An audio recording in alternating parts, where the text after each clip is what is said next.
Welcome to the Performance Portfolio Podcast with Coop and Coop. Greg Cooper is the owner of Cooper Performance Coaching and lead instructor at Kodakwai Judo Club in Edmonton, Alberta. He is on the lifelong pursuit of helping others increase their performance. Cooper Allen is a top financial advisor from Barrie, Ontario, whose focus is empowering everyday families with advice, leadership, and tools that we should have been given in school. Together, they bridge the gap between performance and finance to help you create your own robust performance portfolio. With that, let's get into today's episode. Coop, what are we talking about today, brother?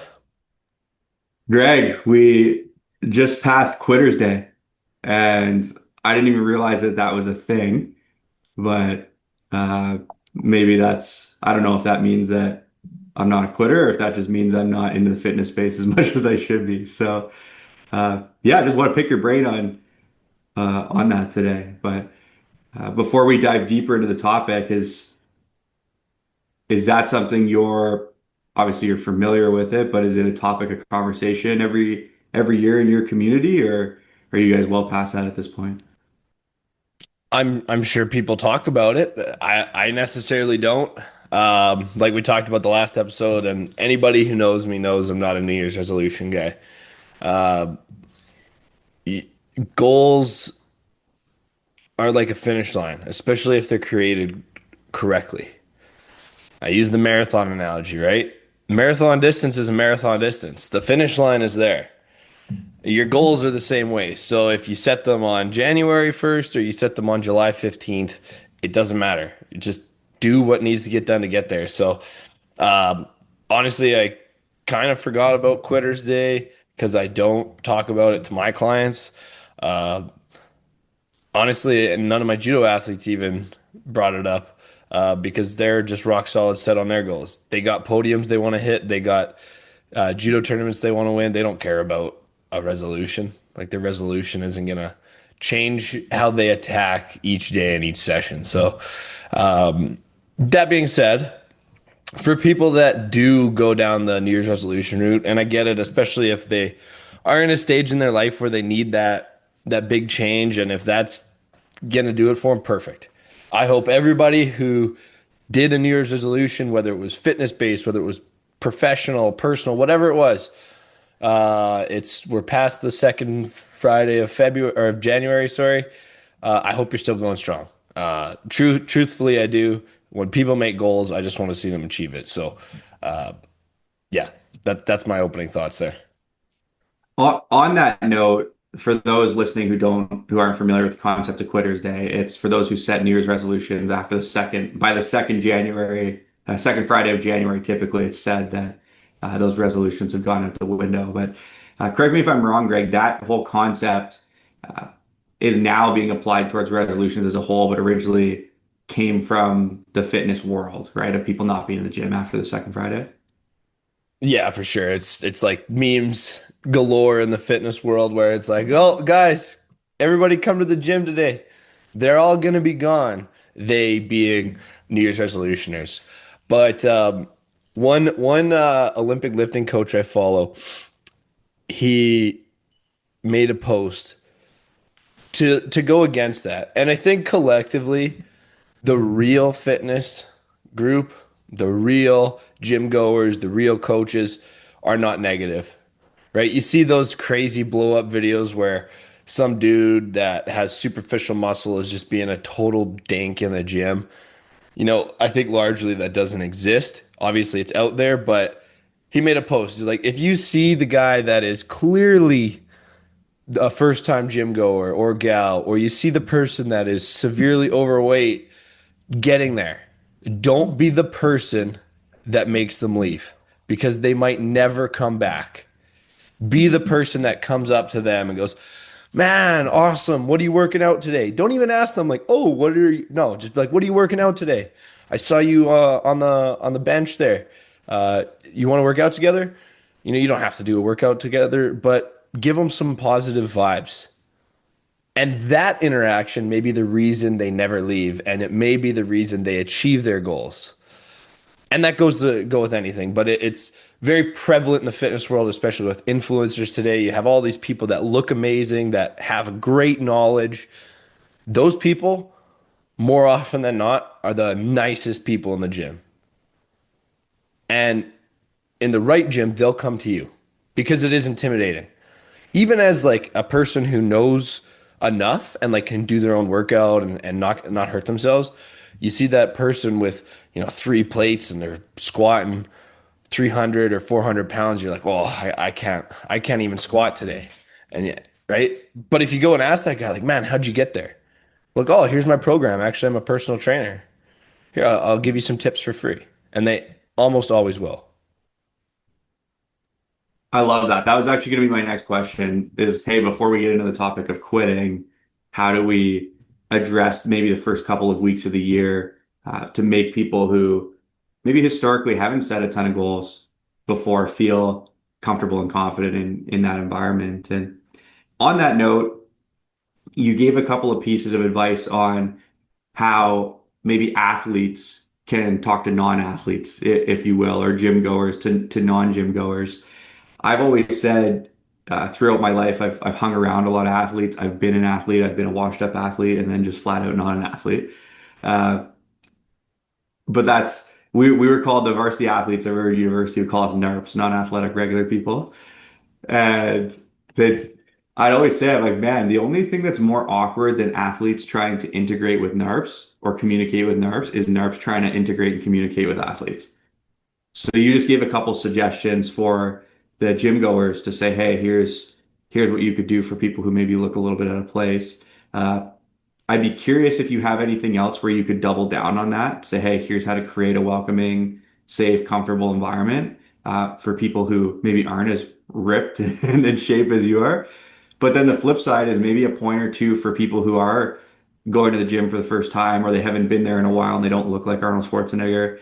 Uh, what are some ways that maybe they can communicate in a more healthy way or in a more confident way with people who they can tell are regular gym goers, just to remove kind of that awkward barrier and making them feel more like they belong in the community? That's a great question, Coop. I'd be lying if I said it's easy because, like I said, it is an intimidating environment by nature. Whether it's a gym, whether it's a soccer field, any area where there's high level athletes or people that are further along in their journey than you, it can feel intimidating. Add a physical component to it, now it is very intimidating. So before you step foot in there, kind of just let down that veil and make it have that conversation with yourself that it's okay to ask questions, that it's important to ask questions and walk in with a smile on your face. Everybody in there is doing work, everybody in there is working hard, but it's not an area where you need to struggle in the sense that you don't need to go to a machine, try to read the crappy little sticker on it that doesn't help you at all, try to Google anything you can, and and then somebody comes up and you think they're going to use your machine, and then you just scuttle away because I'm going to be in the way now. Instead, like, if you don't have a personal trainer or a program that you're following, I mean, there's so many good apps out there. Stick to the simple. When you go to warm up, if you're on a cardio machine, especially for new people, they will usually warm up that way. Look at the person that's super fit next to you. Hey, what are you working out today? Oh, I'm training for a bodybuilding show. Oh man, that's so cool. I couldn't even imagine doing that. And just be open to that communication in any environment, whether it's personal area with new family members, new in-laws, in the gym, or in a new office space. Being open to communication and being open to ask questions is so important. When I was younger, I struggled with that. I thought asking questions was a sign of weakness because, like, oh, everybody's gonna know I'm an idiot because I'm asking all these questions. That couldn't be further from the truth. When you ask questions, especially to people that are really knowledgeable in that area, they typically want to give that knowledge and they're happy to help. So let down the veil, be okay with being a little bit vulnerable, and don't quit before you even stepped in the door, right? Like I always say, hard work versus talent Now, hard work's not always going to beat talent. That's just not true. But hard work will show up when talent could take a day off. So show up on those days that you don't want to, get in the door, and don't quit on yourself before you've even tried. It's interesting because a few episodes ago, we talked about when we were preparing for the Christmas party season, we talked about, well, why don't you come in with a few questions that you could ask so it helps reduce the anxiety of going to the holiday party? Is it not the same thing in the gym then? Well, why don't you have, at least if you don't have a personal training plan, at least go in with an idea day to day of what you're working on for starters, but then also have a few questions prepared for if you do end up awkwardly locking eyes with someone in the gym or ending up at a machine at the same time or anything like that, where something as simple as, dude, you're friggin' jacked. How many years is it going to take me to look like you? Like something just sarcastic and whatever like that. Or, uh, hey, how long you been working out here? You always worked out here? Did you work out somewhere else? Hey, do you do any workouts from home too, or is it all whatever? I'm sure there's a couple of small talk things between sets that whether you use what I just said or you go on ChatGPT and you're like, give me a few questions I could ask without sounding super awkward or being pushy or disrupting somebody's workout. The other thing is maybe go online and just look up, hey, what's basic gym etiquette? Where, okay, if they got their headphones in, maybe I shouldn't bother them. Or if I'm going to use a certain machine, maybe here's how. Like, when I'm at the gym, there's that odd voice that comes over the audio every once in a while. It's like, make sure that you're not on your phone for too long in between sets so you don't take up the machine for too long. And uh, just basic stuff like that. And I feel like when I play golf in the summer, I don't care whether the person with me shoots par or whether they shoot 100 over par. It's, are they respecting the course and keeping pace of play? That's it. You could shoot 140 instead of 72. But if you didn't take substantially longer and you're replacing your divots and things like that, it's all good. So I feel like gym culture is probably the same way. Like I don't care if you're 400 pounds or if you're 200 pounds. I don't care how much weight you're crushing. It's, do you follow basic gym etiquette and integrate yourself in the community? I love the golf analogy there, Coop, because I think of all the random members or just random people I've been paired up with. Yeah, the best games are the ones that, like you said, the guys that keep pace, that are fun, crack jokes, they're smiling, they're not swinging their clubs after they duff a ball, and like they're not blowing up or they're not ribbing on you because you missed a putt. Like, man, we're nobody's calling the PGA on us, right? Like, even if you're a par golfer, like you're not there. So it's the same in the gym. And two things popped into my head where the first one, we'll just simplify it. I was maybe going a little too performance coachy at the start. I have a tendency to do that. A simple way is just offer up a compliment, and you kind of touched on that. You're the new person in the gym. You're the most advanced person in the gym. You see somebody do a lift or do something really good. Man, great lift. Is that a new record? Oh, no. I'm still warming up. What? Dude, that's your warm up? That's incredible. And then they're probably going to go, oh, well, yeah, like, and then they're going to give you the tips or they're going to give you kudos or they're going to spot you. And all you needed to do is, Coop, great lift, man. That was awesome to watch. So just offering a compliment in any area of your life is a great way to start a conversation, to open that communication and to make it a more friendly environment. And the last thing I'll say on the gym side, for new gym goers, look for the local gym, not the box gym. And I got to give my buddies in Saskatoon, Brandon and Jarek, shout out. Their gym's called Rise Strength Lab. It used to be a small gym. Some of the strongest people in Canada worked out there. We had world champion power lifters, the best Olympic lifters, strong women, strong men, like actual strongman competition people. And if you walked into that gym, you'd be like, whoa, because everybody would have three wheels on. Everybody had this weight, but they're dancing around, they're laughing, they're sharing candy with each other. It's just like a circus. but it was such a great environment. Everybody knew everybody. Shauna at the front knew everybody's name, like because it was a smaller gym. And now they have this great new facility, and that hasn't been lost.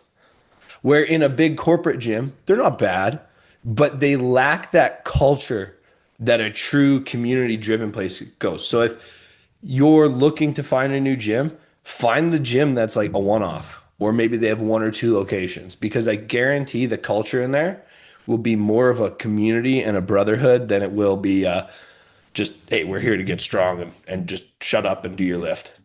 No, it's you might be in there for 3 hours, even on days you don't want to, just because you're striking up good conversation with great people. So that would be my last two tips on that note. Awesome. Yeah, that was great insight. If you were coaching me and I had quit already, or I was contemplating giving up, what's what's your message to me on quitting till Jan 1, 2027 versus hitting the restart button as quickly as possible? If it was you, Coop, I'd just hang up. I would let you stew on that because I know you do what you did. Now, if it were somebody else, I'm totally joking because I will always support you, brother. But I would ask why. What was the reason you quit so soon? We didn't even quit when at the point where we found out what the potential of that success could be. And then I would also ask, did you have a plan other than just the big goal? What and to some people, a year goal isn't very big, depending on where they are, again, in their journey in life. But an annual goal, that's 365 days to achieve that thing. It should be pretty substantial. Whether it's lose X amount of pounds, get the promotion, make X amount of money, become debt free, whatever these goals can be. Okay, great. You have your 1 year goal. Have you worked back to make quarterly targets, to make weekly targets? Uh, are you using something like a power list to make sure that you're getting closer? Not every day, but throughout the week, you're doing small, tangible, actionable, bite-sized things that'll get you closer. And if you said, well, no, it just seemed like too big. Well, okay, let's not quit. Let's unquit here for a second. Okay, this is your goal. Great. We have 358 days to do it now. That's still a year. Cool. All right, now let's break it down and go month by month, week by week, and action it out. And then it becomes a lot more real. It becomes a lot more achievable and it becomes bite sized. So, people that quit too soon because it feels too daunting, more often than not, I would go to say that they just haven't really structured out how they get there. They just know what they need to do, they don't know how to do it. That's so true, because that's the thing I wrote down as you were answering that popped in my mind was a lot of times people will bite off more than they can chew, and then when they quit, it's like, oh, I didn't have the time to do that. Well, if you didn't have the time to do that, you should have never started it in the first place. Right? If you're starting in business, you start with a business plan. Now, does the plan need to be perfect and will it be amended a million times over? Of course it will. Probably same with the workout plan, I'd imagine.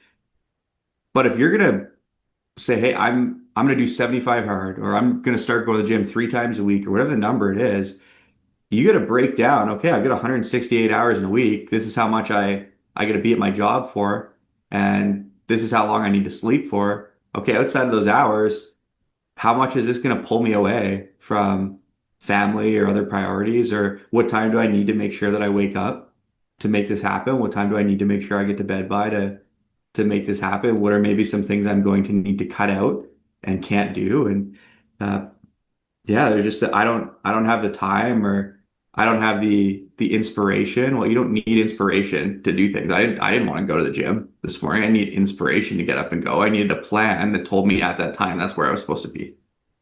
And knowing for my mental health that if I wouldn't have been there, then it wasn't even about the workout. It would have been about, it would have ruined my whole day because I didn't keep the commitment that I made to myself. So yeah, I just it if someone's, I feel like there's a lot of cases, correct me if you think I'm wrong, but I feel like there's a lot of cases where maybe instead of quitting, you should just have like just reposition the plan, do something different. Maybe don't go to the gym every single day. Maybe go 4 times a week. And two of those four are optional where they, instead of a full workout, they could be a 20-minute walk outside. And start there for a month and keep those habits and then roll it into something bigger in February if that's what you want to do. What are your thoughts on that? I was recently talking to a client about just this thing.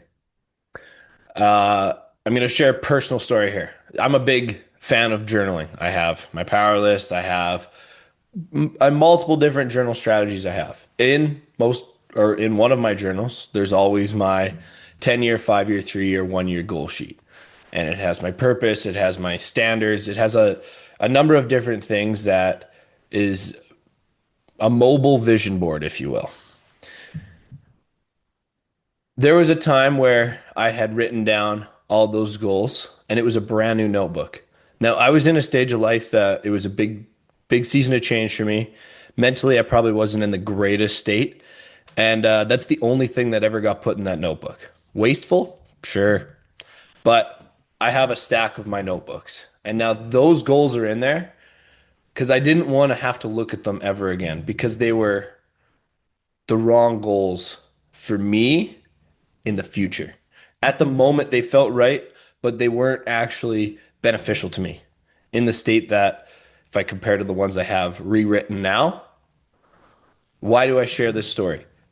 At the start of this conversation, I said, a marathon's a marathon. The finish line's here, and your goals should be the same. Sometimes I got to go back on that. They're your goals. You can move the finish line when necessary and if needed.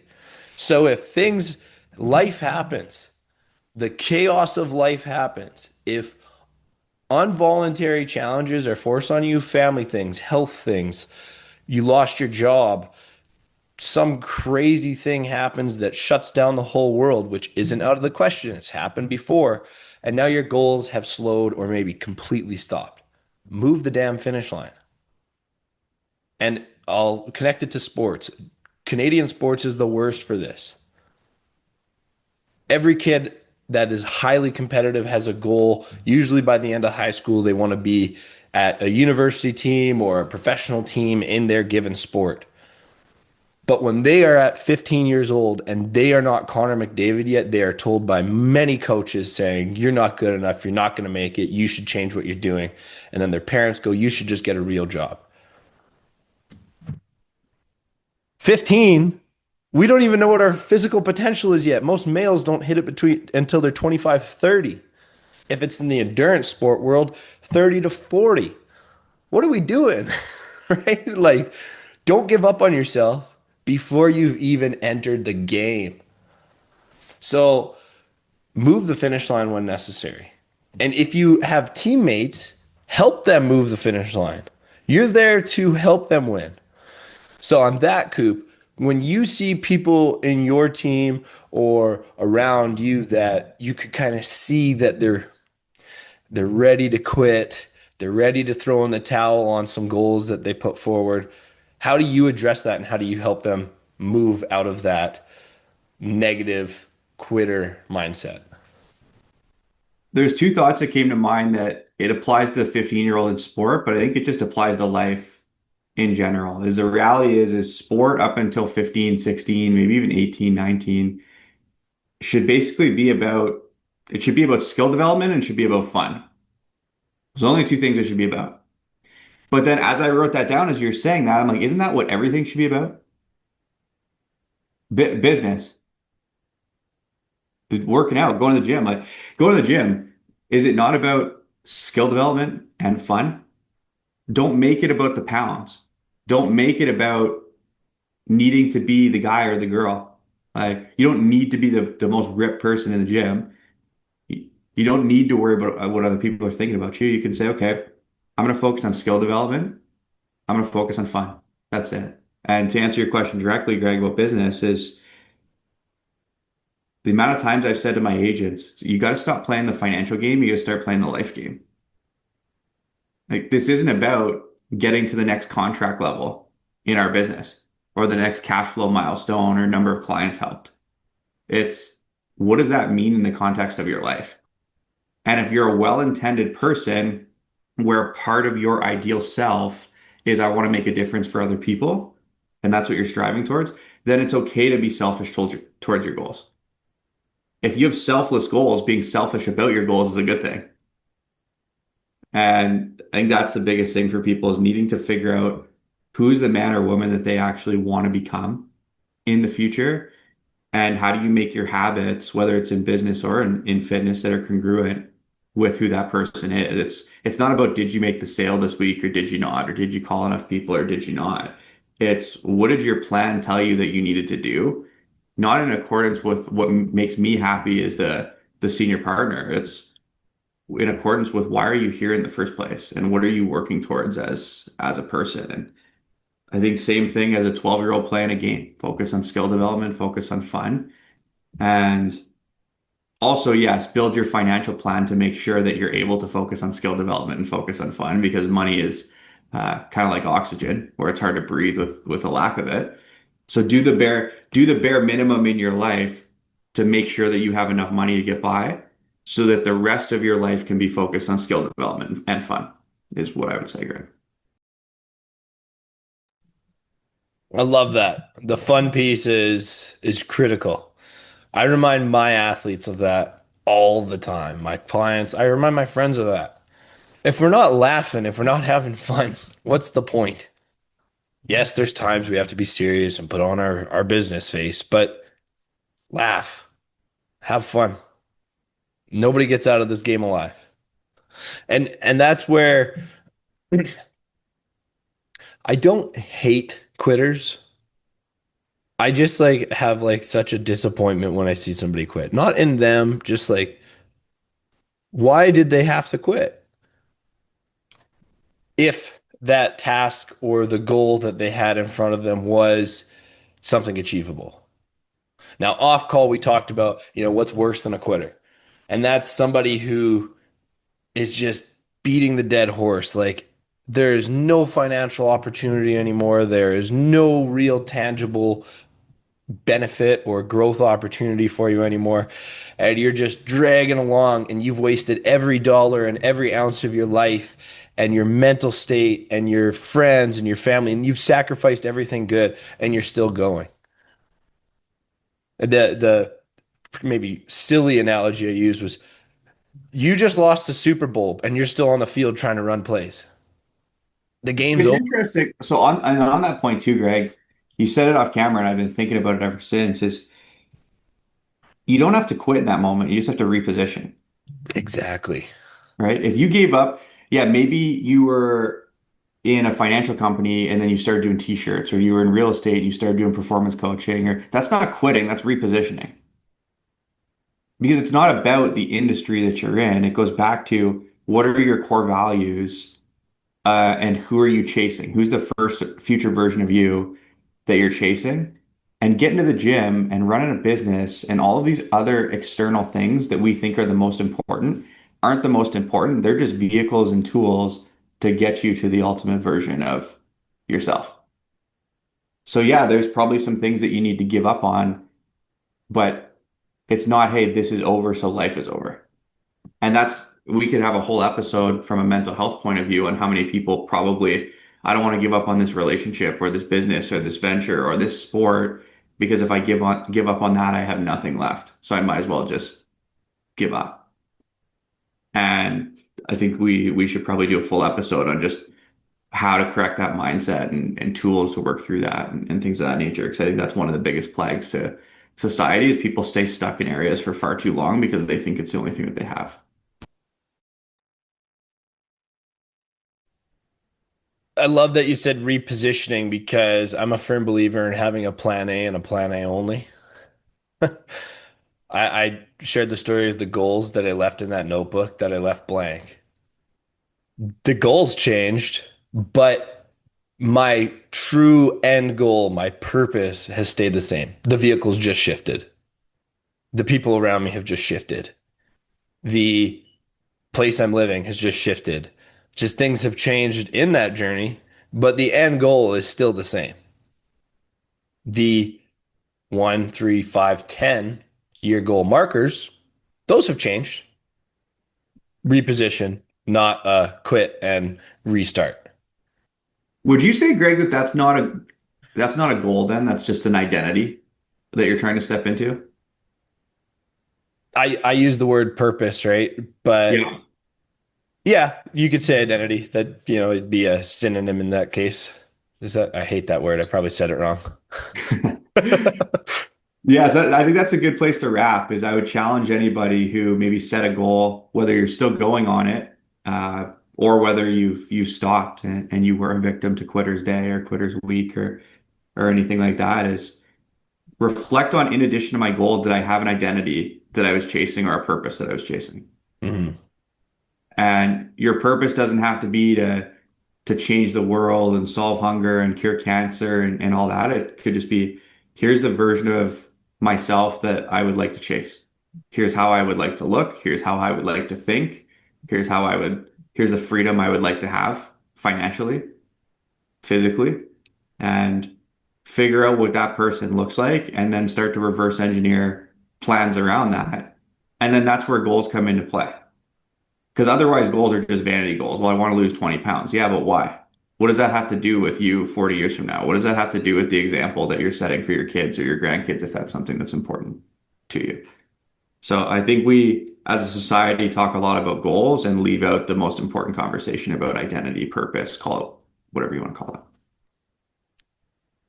In the world of goals, stop asking yourself what and start asking you who you need to become. And they become a lot more clear. Awesome. Any final thoughts before we sail off into next week? No, I think that wraps it up. If you haven't quit yet, keep on going. If you quit, restructure, refocus, and keep at it. Coop, we'll see you next week.